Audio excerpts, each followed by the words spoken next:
ডাক দেয় না, কারণ আমার আল্লাহ জানে মুসলমানের মধ্যে একজাত মুসলমান আছে যারা মুনাফিক, যারা ওহাবীদের লগেও চলে, সুন্নিরার লগেও চলে, যারা নবীর মিলাদের পক্ষেও আছে, আবার যারা মিলাদ পড়ে না তারার লগেও তাল মিলাইয়া চলে। কথা কোন আছে না?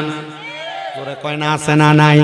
এই জন্য আমার শায়েস্তাগঞ্জের এই নির্জীব এলাকার ভাই বাবাদের কাছে আমি বলতে চাই, আমার আল্লাহ আয়াতের মধ্যে কোন মুসলমানদেরকে ডাক দেয় না। আল্লাহ তাআলা আয়াতের মধ্যে কোন মসজিদের ইমাম সাহেব খতিব সাহেবরে ডাক দেয় না, কারণ বহুত মসজিদের ইমাম সাহেবেরা মসজিদের মিম্বরে বয়া নবীর শানের বিরুদ্ধে কয়, নবীর মিলাদ কিয়ামের বিরুদ্ধে কয়, আল্লাহর নবীর শান ও মানের বিরুদ্ধে কয়। কথা কোন না ঠিক কিনা?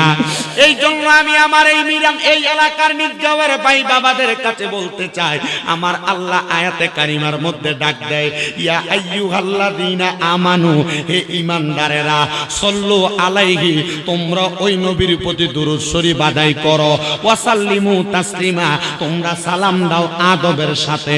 এবার আমরা তো আমার নবীরে দাঁড়ায়া দাঁড়ায়া সালাম দেই, আমরারে অনেক জাতের মানুষ কয় সুন্নিরা নবীরে দাঁড়ায়া দাঁড়ায়া সালাম দেয়, এমন সালাম দেয়, এমন সম্মান করে, সালাম সম্মান দিতে দিতে আল্লাহর উপরে ওঠায়। আমি জানতে চাই সেই জায়গায় আমার আল্লাহ বললেন ওয়ারাফানা লাকা যিকরাক, বন্ধুগো আপনার সম্মান আপনার জিকিরকে আমি আল্লাহ বাড়াইছি। তো আমরা দাঁড়ায়া কেন? আর কোন রকম ভাবে যদি সালাম দেই, আল্লাহর উপরে তো নবীর শান উঠানো সম্ভব না। আল্লাহর সম্মান আল্লাহর কাছে, নবীর সম্মান আল্লাহ বাড়ায়া রাখছে নবী পর্যন্ত। এই জন্যই তো আশেক বলে, ওরে দুরুদের পাগল হইলে করবে নবী পার, কন্যা দুরুদের পাগল হইলে করবে নবী পার। আল্লাহুম্মা সাল্লি আলা পরবারে বার, কন্যা আল্লাহুম্মা সাল্লি আলা পরবারে বার। হায়রে নবীর দুরুদ পড়ে যারা, আরে পাক্কা ঈমানদার তারা, কন্যা নবীর দুরুদ পড়ে যারা, আরে পাক্কা ঈমানদার তারা।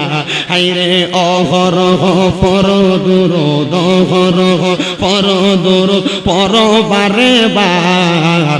আল্লাহুম্মা সাল্লি আলা পরবারে বার, কন্যা দুরুদের পাগল হইলে করবে নবী পার। বলেন দুরুদের পাগল হইলে করবে নবী পার।